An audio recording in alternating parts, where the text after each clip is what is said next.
Well, good Saturday morning to you. Take your Bible, Isaiah 55, and I'm going to have to get right to reading this morning, but I want to encourage you, don't miss out this Sunday morning at your church.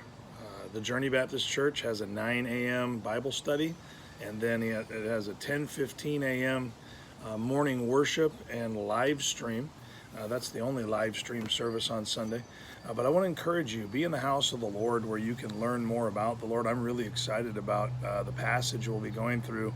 We're going to study John 3 right up through John 3:19. And so I'm excited to invite you to come and hear some things that, wow, the Lord just revealed to me out of that chapter that I had never really spoken of so specifically. And so I want to encourage you to come out and enjoy that. And if you can't come out, watch at 10:15 a.m.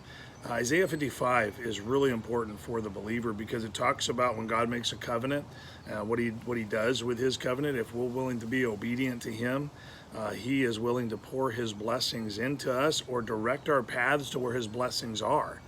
Either one of those two things can happen for the believer because he does set in motion some things that are just kind of happening and he doesn't interfere with very much.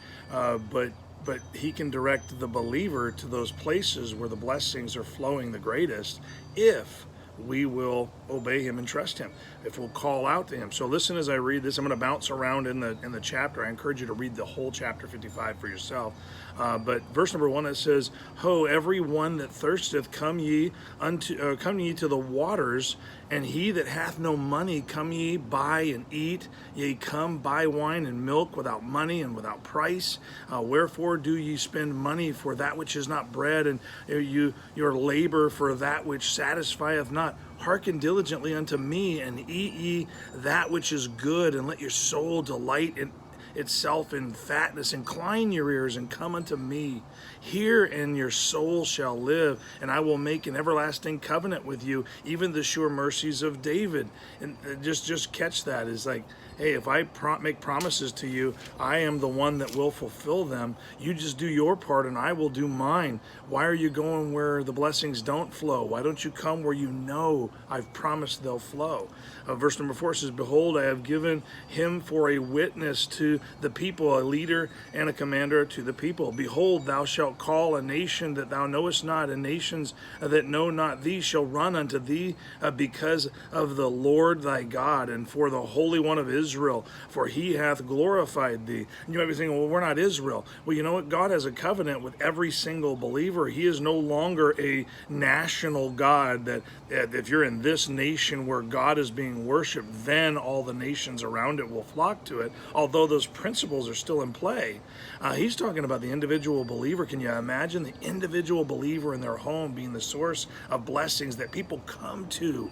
And they say, wow, I got to go there because that home is a blessed home. And it just seems like everything they touch, it prospers. Look at verse number 6 says, "Seek ye the Lord while he may be found. Call ye upon him while he is near." He goes on in verse number 8, it says, "For my thoughts are not your thoughts, neither are your ways my ways, saith the Lord." And it goes on in verse number 12, it says, "For ye shall go out with joy and be led forth with peace. The mountains and the hills shall break forth before you into singing, and all the trees of the field shall clap their hands." Listen to this.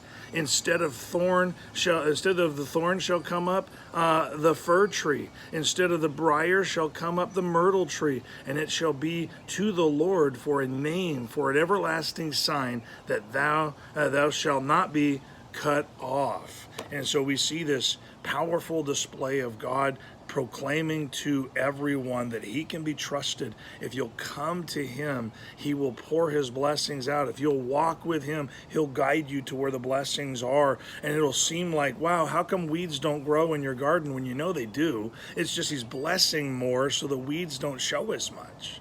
And so I want to encourage you, walk with God, follow his commands, stop trying to make excuse or exception for yourself, and just simply obey the Lord and walk in his goodness.